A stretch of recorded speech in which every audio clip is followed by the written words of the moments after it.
Hey Subhajit, welcome to the Sure. podcast. Thank So, you. how are you? How is the life in London going on? Yeah, it's good. Life is good. Little busy.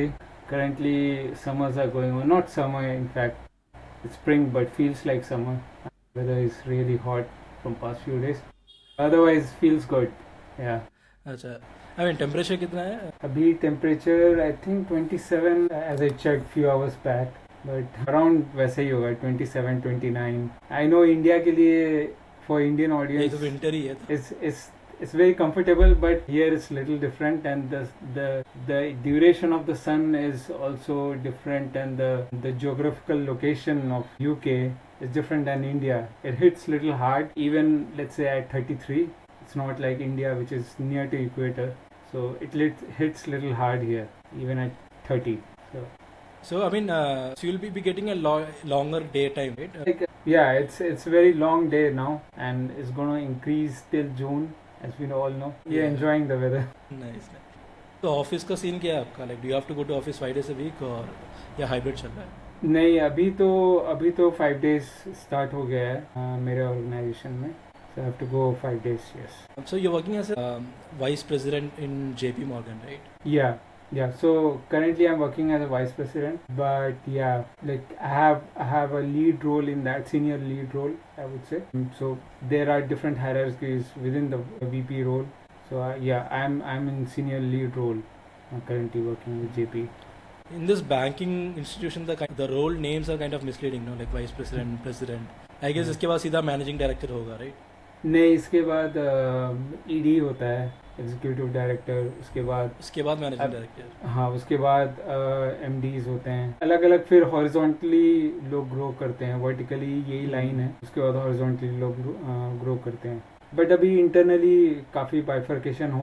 Within the same position, you have some bifurcation within the organization. So yeah. I mean, what do you mean by like growing horizontally? Explain कर सकते हैं? Growing horizontally means, let's say you come to a level X, but that's the topmost level, let's say.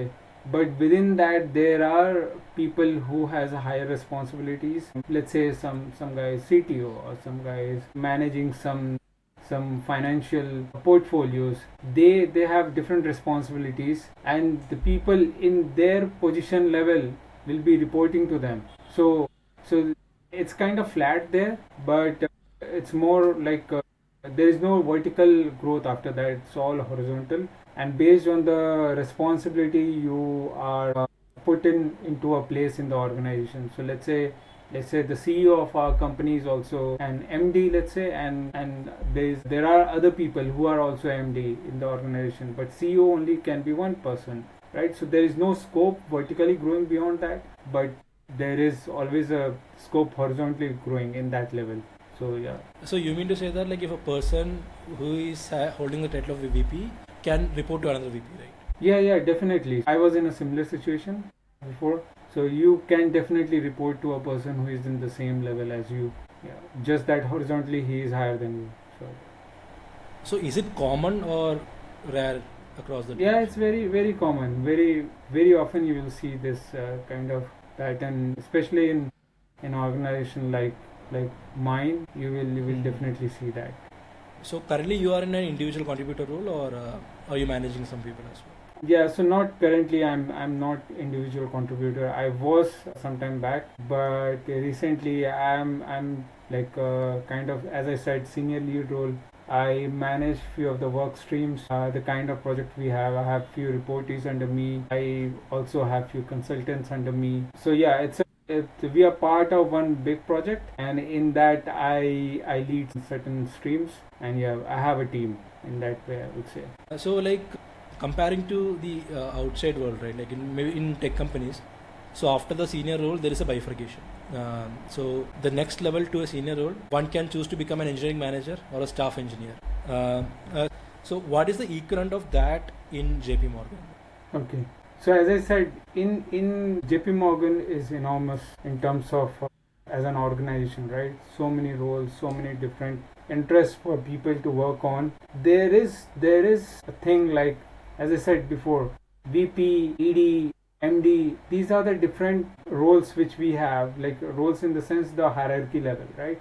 But if you see a VP who may be a manager leading a team, there are VPs who are individual contributors, right? So within the organization, when we check, like let's say a role, what he has, he might be a technical specialist, or he might be a solution architect, or he might be a manager who is leading a tech team, or he's leading some business team. So, but they all come under the VP position, or they may all come under the senior VP position, or for the ED there is different categories.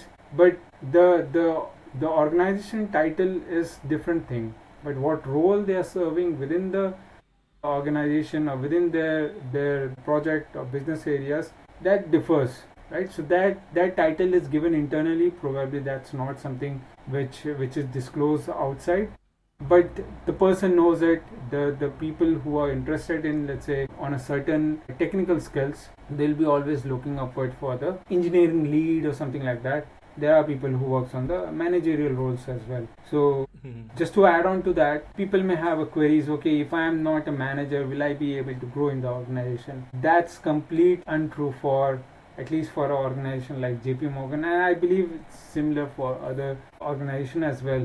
I've worked with people, I've seen people who are IC, individual contributor, but still they have gone to the topmost level in the organization. So it's not like if you are working as a non-manager, you do not have growth. Everyone has a significance in what they are doing. Everyone has their own responsibilities. So you mean to say that there are no different titles to identify someone if they are an individual contributor or a manager, right? The title will be same for both of them. Yeah, from org perspective, the organization title are similar, but within that there are bifurcation, I would say. Got it. Okay. So on a day-to-day basis, like how much coding are you able to do nowadays with all your additional responsibilities into managing people and prioritizing the business needs? Do you even get time to code like before? So when I was IC, I used to spend, I would say, 80% roughly, right? Roughly 80%, 85% of my time on coding, and then there are other stuff which you have to fulfill within the organization. You do documentation, you do some other stuff, meetings and all. But now, given the role which I have to do a lot of business meetings, a lot of other stuff which is needed for the smooth functioning of the project. For end-to-end delivery, I also have to manage how others are, if the tasks are getting done or not, keep an eye on all the things which are under me, right? So because of those things, I get less time, to be fair. But still, I find time to do the actual coding piece of work. I would say roughly 30-40%. Sometimes it increases, right? So sometimes your business requirements are done and now you are all set for development. That time I'm probably spending 50-55%. When the business requirements are in phase, I spend most of the time in the discussion and all. There I might be contributing 25%. So it always varies, the time as in when it progresses based on the deliveries. So yeah, so roughly 25 to 50%, which varies based on the phase of the project, whether I'm in business requirement or I'm in a delivery mode. But now, last few months, 2 to 3 months, I would say, there is a leap of change which has happened, and you might be observing it within the I would say our space, right? The IT space. There are tooling, there are agents which has come up now, which in a way is good, I would say. What it helped me is I'm able to manage my work of attending some meetings. At the same time, parallelly I'm working or doing coding. Now it's a debatable thing how much, when I say coding, what kind of coding I'm doing, whether I'm writing the code myself or I'm using the prompts to do the code. That is another topic of discussion, right? But I'm able to deliver the business based on the, let's say I'm developing some feature. I'm able to develop that with the help of agents, AI tooling and everything, right? So it has changed drastically, and I'm able to manage most of my development along with the meetings and all I'm doing. So that's a change I've seen in past 2-3 months. I guess, I mean, from what I've observed, management doesn't care whether you're writing the code by yourself or you're generating it through AI. Or rather, like, they are encouraging people to use AI more and more so that the velocity can be increased. Exactly. I mean, it's a good thing from the management perspective, but from the individual growth perspective, right? You might have seen that people are spending lesser and lesser time in understanding the fundamentals. Exactly. Back like 3 or 4 years back, if you remember, we used to have in-depth technical conversation, right? When after work, and we used to discuss about all the things like Kubernetes, Exactly. Docker, the new advancement in the field. And nowadays, I feel like those kind of discussions have gone. I mean, it's kind of non-existent nowadays. People can write code in any language, even if they don't know the basics of that language. Exactly. 100% agree with you. The capability to do the research has changed now. We are doing research mostly on the high level, okay, whether this is possible or not. How this is possible is something we are focusing less. At least many of us I have seen, their more objective is towards the final goal. I'll give you one example. I was writing some unit test cases and it started failing. It's a human tendency, right? If someone is doing something for you, you keep on asking them instead of doing your own research. Before I used to do like, okay, this is how I used to mock, I have to do the stubbing and all. What is this error? I'll look for that specific error to resolve. But now I'm just asking Claude, let's say, fix this error. Okay, this is your error, fix this. So everything is encapsulated behind my prompts. It's taken care by Claude, and he is able to manage. How he is doing it, I don't know. String utils is one API provided. How it is, like before we used to know within what arguments are there, or like internal, at least to a certain level, we used to know how the servlet is loading the beans and all those things, container, Spring initialization. I don't think so nowadays. After Spring Boot has come and this AI now, we bother about those things. It's more business oriented, I would say. And, technically we are researching a little less. That's my view. Yeah, exactly right. That's what happens. Like if somebody is there to do things for you, so you don't have to go to Stack Overflow, like open tens of links to understand to resolve one particular error, like we used to do in the earlier days. Everything is prompting now. Like you mentioned, copy paste the error, please fix, do no mistakes. So I mean, with all this, right? I mean, the excitement to do thing has gone down drastically. It's not exciting anymore, to be frank, actually. Right. There are other fields where you can definitely explore more. Again, within the organization, everyone may not get the kind of technical task or technical stuff they want to do. Definitely, once you go back home, you have to do all your own research, right? 90% of the things you learn, new things, you may not get right away at your workplace.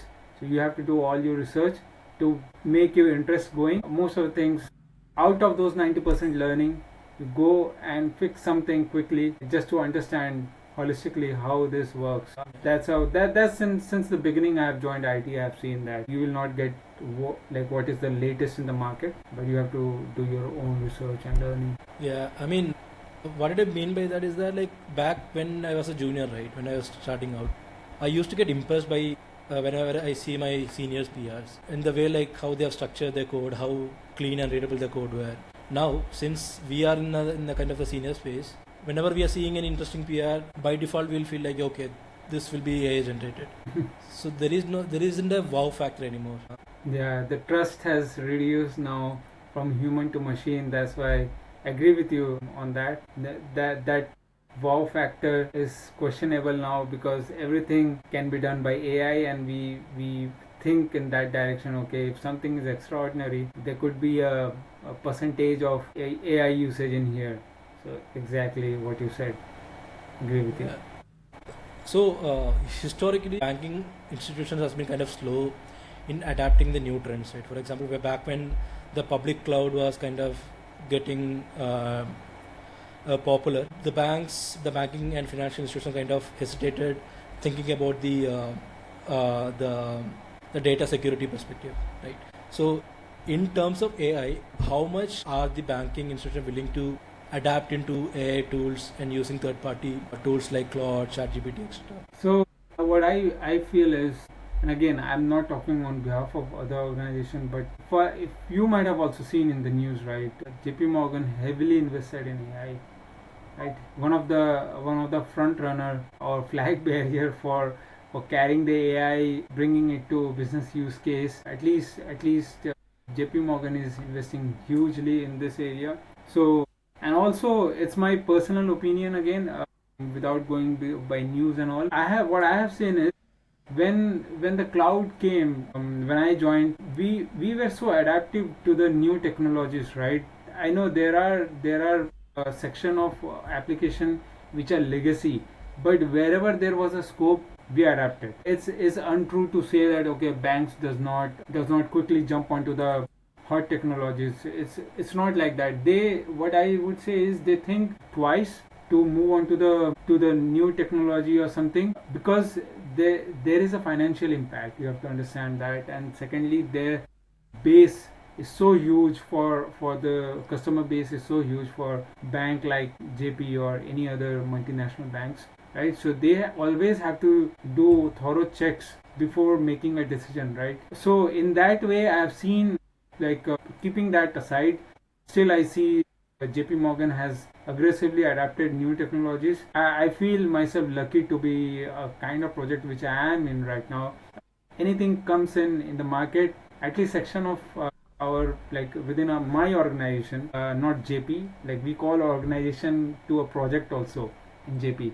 So within my project, I would say we have a section of team who implements new thing, and they kind of deliver those agents, let's say, for us to use. And if you are interested, you can contribute with them, you can work with them. So we are fast moving, fast adapting project.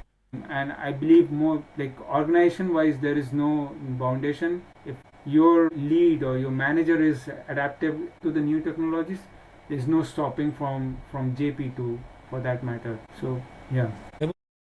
So since you have mentioned Claude couple of times, I'm assuming that is the main coding agent that is getting used in JP nowadays. From that perspective, right? So there has been a recent statement from Uber CTO that their organization have burnt the entire AI credits allocated for a year within few months, right? Because the cost of running AI agents day and night is kind of getting increased, and people are heavily using AI for each and everything. The amount of tokens that is getting utilized, that's increased 10 times or more, right? So what do you think, like, in terms of this continuous heavy demand for AI, is it sustainable in the long run, or do you think that the organization should do some restrictions in terms of the AI usage so that we can have a sustainable future? A good question. I think this question, even I also thought about it some time back. What is the financial impact on burning the tokens, and whether with more and more usage, will the organization will be able to sustain it? If you see, these licensing and all are very costly on a personal level. Individually, if you have to acquire it, it's very costly. But a firm like JP, for them, maybe on a larger scale, when they are buying the license, maybe it's not that significant, maybe at this point of time, or they are prioritizing something else, even though it is costing a lot. What I see from here is, when you are targeting to achieve something, you forget about the other impacts. Now, what is the thought behind JP Morgan is probably moving everyone to use the tool more and more, right? When people are new there, they don't know how to use the tool efficiently. They will break things, they will burn more and more tokens. I think you might have heard a statement from Altman that please, thank you. All those statements cost them millions of dollars, right? So people might be using it, and within my organization as well, and burning a lot of tokens. And as in when the whole ecosystem gets more mature, there will be a report generation on individual, how much financial impact this person is bringing in, what he should do to reduce that. Those things will the ecosystem will mature, and it will come into picture. I think that will significantly reduce the cost going forward, or some company will find some other way. And it may also happen that it might be restricted to certain number of people. So this is what I see. But at this point of time, given everyone is trying newly, and organization is also thinking that okay, people should acquire the knowledge, so people will break and burn more tokens. And if you want to gain something, you have to lose something. You gain that knowledge, you lose some money out of it. That's my view, I would say. Yeah, that makes sense. Okay. So the thing is, like, in some organization, right, they are rewarding people on burning more tokens. So there seems to be like some sort of a competition, like who is burning more tokens this month. from the employees. Basically, like I feel like those kind of things are not sustainable in the future because when you put everything as a competition, right? People tend to use tend to like exponentially increase the usage just to be on the top of the leaderboard, right? Even if they don't want, even if they are not using it for their productivity, for improving the productivity, they will just try to burn the token so that they can be the top token burner of that month. But if you look at from the overall cost impact of the AI perspective, right, those kind of competitions are not sustainable, or it's unnecessary putting the demand on the overall AI infrastructure. Exactly.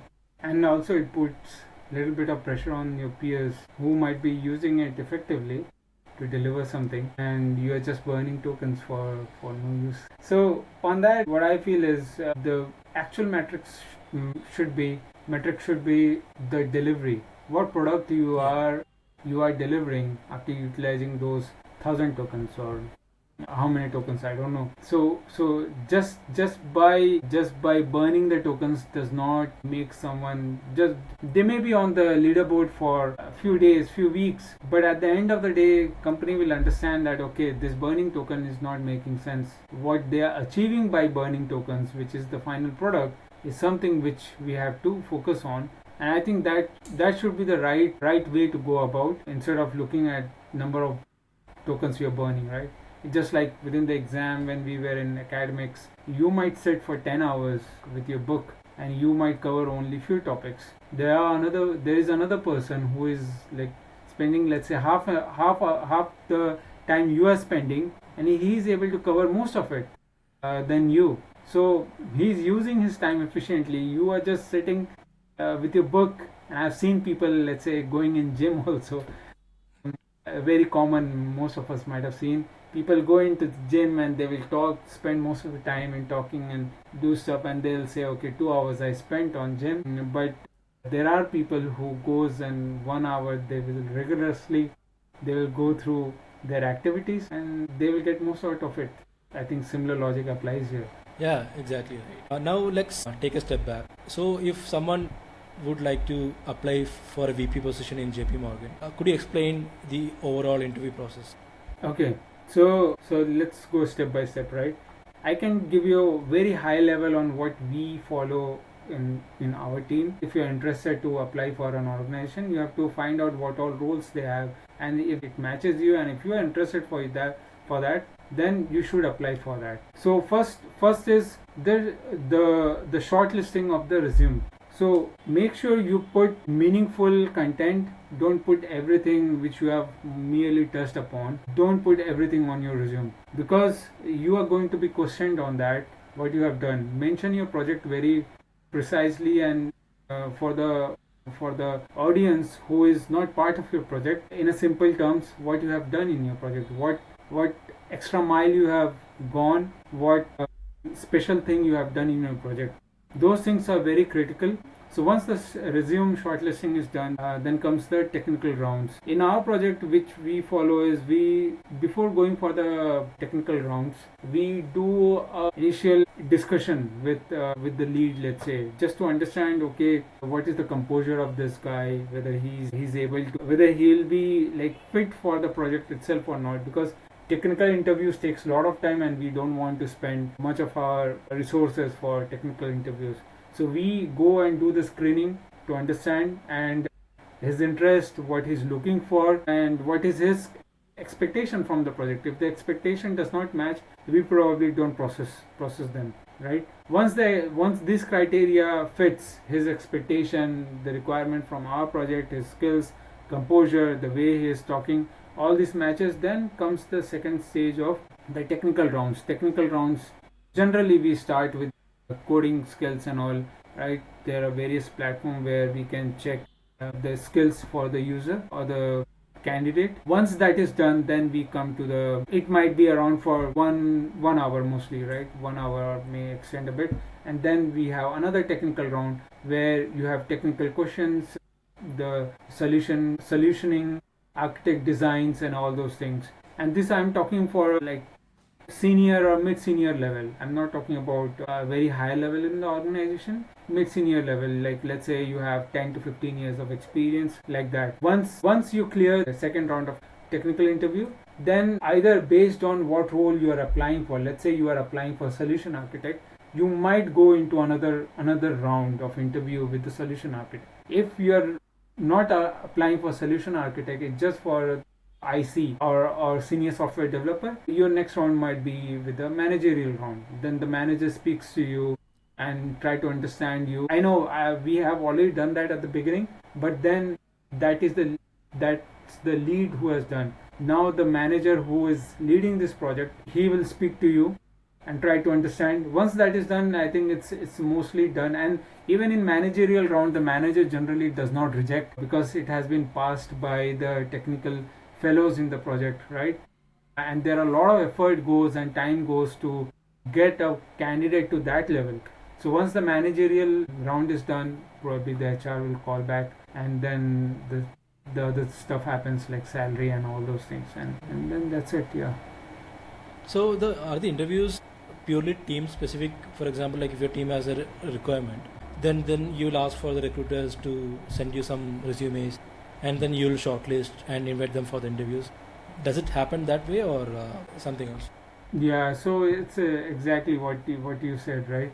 So as in when the either you backfill someone who has left the organization, or you have a new position because you are growing in terms of your project, right? You have more capacity for your business, so you hire new people. Then so you create a requisition, and that goes to your HR, and then from there the journey starts. They discuss with you what kind of your criteria, what is your job description, what you're looking for, which locations and all, salary range, everything, and they advertise it, and yeah, that's how, like, then the previous thing which we discussed starts on.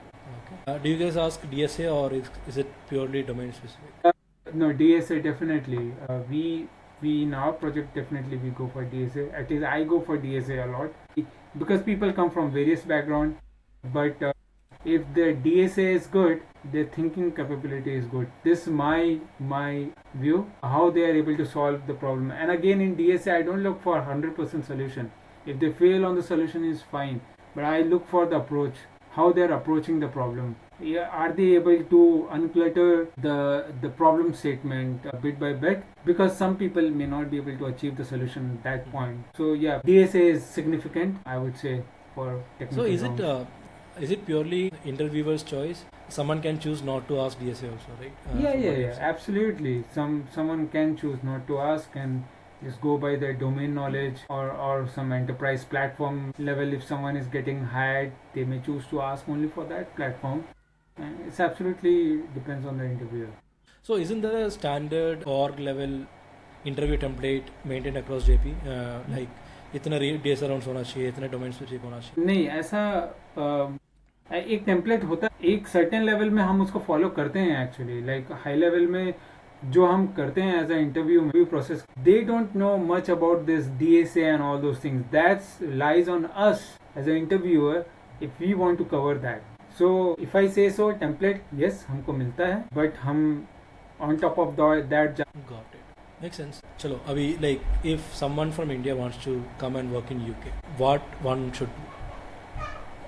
Okay. And how is the overall job market there? Job market, okay, so I'll come to your first question, right? So coming out of India and you go to any country, it was probably little easier previously, but over like current situation, if I talk about, it is, and it's not related to his ability to work or crack the interview or work in certain environments. So all I would say a little political right now. The number of opportunities has reduced for some reason, right? And it can go to any country. If you see whether it is US, UK or any European country, the number of open vacancies has got reduced. There are restrictions for that, so it becomes tough until unless the organization definitely wants a certain candidate from a different location.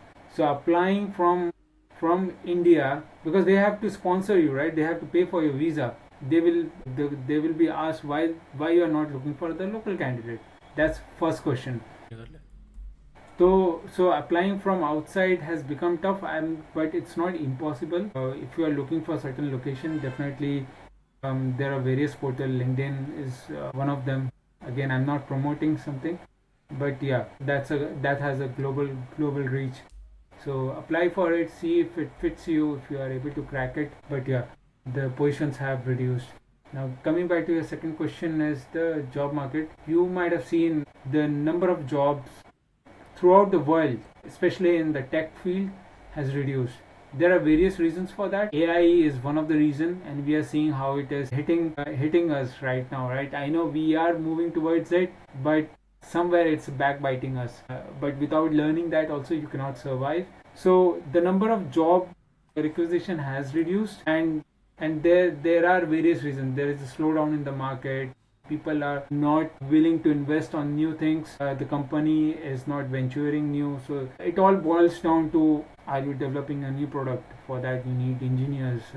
If that is not happening, the job will be reduced. And yeah, previously if you had 10 people working on something, you have now 3 people, 4 people able to achieve the same thing with the help of AI. So you probably need less people now. Got it. And what is the visa category that you are in right now in UK? Okay, so I was in ICT before, but now I am in skilled visa in UK. It's a special category called skilled visa. First, they give you like 2 years and then reapply for your extension for another 3 years, let's say 5 years after that. So your employer will has to support for the extension, right? Yes. Or you have to do it personally by yourself? No, it depends on organization to organization. Cost is provided. There is this thing called cost. So cost of service, I think. So that is definitely something which company provides. And in some of the organization, the visa fee has to be taken care by the employee himself. In some organization, they provide visa fee for the employee, but not for the dependents. In some organization, like mine, they bear the whole cost for the employee as well as for the dependent. So it differs, but the company has to provide the letter for the cost, and that's how you apply for a visa. Otherwise you cannot apply for a skilled visa just like that. So even if someone is ready to pay the visa fee part from their own pockets, all they need from the employer is the letter, right? Yes, exactly. Releasing those letter itself might not be that easy for the companies now, because there are restrictions. So they have to do some advertisement locally before posting something to hire from externally from another country, right? So going back to your question, yes, the company has to generate that letter. Based on that, you apply for the visa. Whether you are applying yourself, means you are paying for yourself, or the company is paying for you. Got it. So you said the skill visa is has a validity of 5 years, and then you can apply for extension for up to 3 more years, right?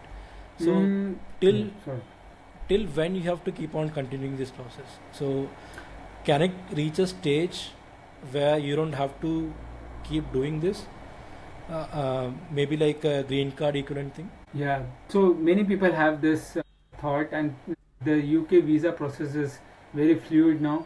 They are changing certain rules. What I know about, and I may not be 100% updated, but I know is the skilled visa worker is for 5 years, right? So let's say you get for 1 year, and every like or 2 years, and then you renew it through your organization for 5 years. After 5 years of working on skilled visa, you become eligible for ILR, and that can happen only, like, there are certain rules and regulations for that. You can check in their website. But once you finish that 5 year, you apply for ILR, and then you can, as long as you want to, you can stay in this country. For UK I'm talking about, you can stay here, work here, but still you are not citizen. If I talk about that a bit, for that again you have to wait for 1 year and then apply for citizenship. So yeah, so it's but again, compared to US, it's a pretty easier process, right, in UK? Yes, compared to US, what I hear from internet is the queue is very huge there for green card. Here it's not like that. If you have spent 5 years with some rules and regulation within UK, you are able to apply for the ILR, and then you can go for the citizenship from next year, like after 6 years, I would say. But I'm also hearing a news about there might be certain change in the, it might go for a 10 years path or something like that. It's not concrete now, but yeah, there are discussions going on for that. Got it. UK is one of the most heavily taxed countries in the world, right? And in terms of the benefits that they are offering, how do you find it so far? So for me, I would say I know the taxes are high, very high here. Yeah, apart from your income tax, you pay various other tax like the council tax, the NHS. They are all deducted. Like the NHS is deducted from your salary. Then you have to pay your council tax. You cannot escape from that until unless you are following under certain salary bracket. Most of the people who are in IT, they are in a certain slab of a salary where they cannot skip this. They are not on funded by the government. And plus, until unless you come under ILR, you are not entitled for most of the benefits, right? So we pay taxes heavily here, but there are certain facilities which are pretty good. Again, the NHS is free for everyone, whether you are top rich guy or you are a bottom of your, like the in the economy level. It is same for everyone, which is very good. I feel that is the basic requirement for human life, is provided free of cost. How good or bad that is, that's another discussion. Schools free. There are certain section of people who get bus travel free. Licensing, TV licensing are free. There are benefits. There are various kind of child benefits people get. There are various kind of benefits, and the way the government manages here, especially like the civic society and all, is good. I would say it's not that bad. It's good. So I feel good here. That's what I can say. Got it. So again, I heard a lot about NHS from people saying that it's not easy to get an appointment there. If you go there saying that I have fever or I have stomach pain, they won't let you in unless it's an absolute emergency. Is that true? Yeah, it's mostly true. I would say they prioritize the emergency situation. Now they probably have their own gauging mechanism, which is emergency. But for emergency, there is no stopping. There are A&Es where you can go straight away if there is an emergency. But for normal stuff, like if you are sick, your stomach is aching, and you're something which is not emergency, I would say you have some waiting period where they think that it's not life threatening. That decision sometimes goes wrong. And I've seen cases where they think that it's not emergency, but it has impacted people's life. And so these are the pros and cons, like not everything, but one bit of it. The NHS has queue. They are heavily burdened at the same time.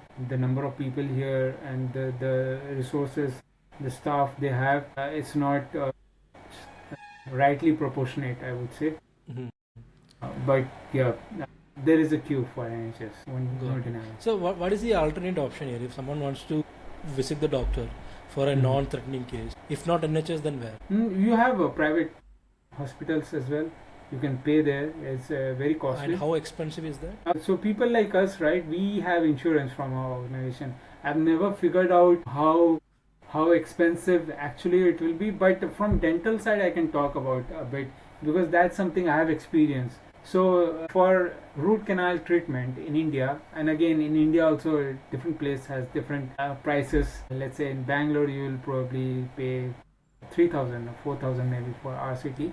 I don't know right now how much it is, or maybe I'm just guessing, but a place where I belong from, central part of India, there the cost might be a little less, right? But here it might be even cheaper for you to book a flight, go to India, get your treatment done, and come back. It's that costly. So sometimes people do that if they have some major restoration to do. It can go very expensive, like 6,000-7,000 maybe, or it depends the kind of work you are getting done. In pounds you are talking about? Yeah, pounds. I'm talking about pounds. 6,000-7,000. 7,000 pounds is equivalent to almost 8 lakhs, right? Exactly. Right now the conversion is I think 128. Right now 128, 129. Yeah, 128 something. Yeah. So it can. So for a root canal treatment, one has to pay around 7 to 8 lakhs. in UK? It could, like if you're going for one RCT, one teeth, there are complication which happens, right? It can go 3 to 4 thousand easily, right? And then you are doing any implant on top of it, and then it can go beyond. So six, seven So you can thousand. even take a business class to India and then do it here. It could be again cheaper, right? Yeah, like business class तो नहीं बोलूँगा, but still economy में India में शायद उतना ही पड़ जाए, या शायद you might end up saving a bit more. यहाँ पे शायद डिपेंड करता है कि it might be 2-3 thousand here. Still 3,000 itself is like Still high, three, right? Yeah. right, very high here, right? You might get tickets for India and then get it done there and come back. You will have a visit to your relatives there, and so that's what I'm saying. The if you're going for private, it's very costly here until unless you have insurance, right? Insurance, even the insurance is very costly. So even if somebody is working in UK, for example, you are working for JP Morgan, so do they provide insurance by themselves, or is it specific to few employers that they can choose, or whether to give or not? No, they provide insurance, health insurance. Dental is different here. So the health insurance you are provided. If anything emergency happens, you can go for it, right? But dental insurance are again very costly here. That itself, the insurance provided by the company itself, quite costly. So many people do not opt for, like, there are certain bands in that. They don't go for the highest band. So yeah, bottom line is the insurance provided by company are cheaper compared to what you buy privately, but dental insurance are still higher provided by company, in my view. Got it. Again, I know personally that you have a 2 months old daughter, and I believe the pregnancy was entirely taken care in UK itself. Yes. So how was the overall experience from that perspective? Was it easy to go visit doctor whenever it was required, or was it painful compared to India? No, it was easier. Like what I would say is the overall experience was very good. I would say they have process. You follow that, you are good. So going back to India, one advantage there is they have a lot of helping hands. Maybe your family is there, close knits are there, you have people who can work for you. That thing is somewhat you miss when you go out of your country. But I was fortunate enough for, if not the whole duration of pregnancy, at least towards the end, I got my in-laws here, so that way. But if I talk about the experience with NHS, what I have seen is they have the set of things, the protocols. You have to do this, that, and they have right checks. If things goes out, they are very sensitive towards the newborn. If anything happens, they won't let you go home. They will. And that happened to me actually. My daughter, she was positive for jaundice, and it was continuously hitting for 2-3 days. They did not let her go to home. They admitted her. So what I'm saying, and there is no extra thing they do in the sense, like, and again, I'm not going against any specific organization in India, but here, if you, let's say, have to do sonography, if it is required, they will do it. It's not like unnecessarily just to increase the bill, they will do it, because it's a free service, right? You cannot just keep doing it. So the medicines are also very limited, and all the procedures are very good, thorough procedures, experienced doctors, and the experience was very much good, I would say, overall for me. So was it NHS or a private facility? Yeah, for me it was like I went with NHS. Yeah. Got it. And for pregnancy, I also checked with private doctors, hospitals. Until unless, at least my insurance, which I have been covered through my organization, which says that until and unless there is a complication certified by NHS, you cannot go to private. Otherwise, you have to pay from your own pocket. So if there is a complication, then only you go to private. Otherwise, you have to go to NHS only at the first step. That's what my policy says. So it's again, these terms and conditions are again employer specific, right? So someone can choose to not have this clause as well. Yes, maybe, but most of the people around my circle have checked. Their policy is also very much similar. If there is no complication, they will not let you certify to, like, straight away you cannot go to private for Got it. pregnancy and deliveries. Okay, so your elder son might be going to school there, right? Yes, yes. So how good is UK from the schooling perspective for your son? Because does he feel included amongst the other kids? And there might be kids from various backgrounds and various countries, right? So Yes. how is the experience there? UK as such, especially London, if I say, it's very cosmopolitan. In India, if you say places like Bangalore and Mumbai, they are very cosmopolitan within the country, like people from different states. On the other side, in here, London, you will see people from various countries. So in that way, he is getting a chance to interact with people from various countries. I have my experience is good for him till now. I have no complaints. He has not faced any issue. He is growing well with his school. Teachers are very good.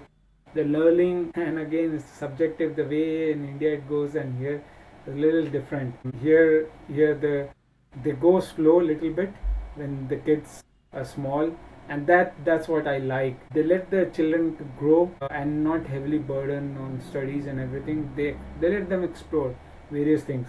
The things comes, he's not that level right now. He's not in secondaries, but I heard from the other parents that when they grow up, goes into secondary, things becomes a little rigorous. But I'm not saying that it is as rigorous as India probably.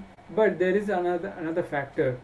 People say that okay, in India you have to go through this gruel thing so that you become solid or something like that. I somewhere disagree to agree that, because if you see, people here are also working in the same firm. People from India is also working from same firm, right? They all are working collectively. People might say we have so many CEOs in foreign companies. Agree to that fact, but there are other people who are also working from various other countries leading different firms. So you don't see only the Indians, you see the others as well. And again, I'm like, I have studied in India, I know how tough it is. What I'm saying is, when you see the global rankings of the universities, you see most of them are countries like US, UK, Singapore and Europe, right? You have so many good universities there, and people from India are falling there. So academics are very gruesome in India, but research in higher studies for PhDs maybe, or for masters, I think these universities in the West world or other countries are far more better. They let you explore more.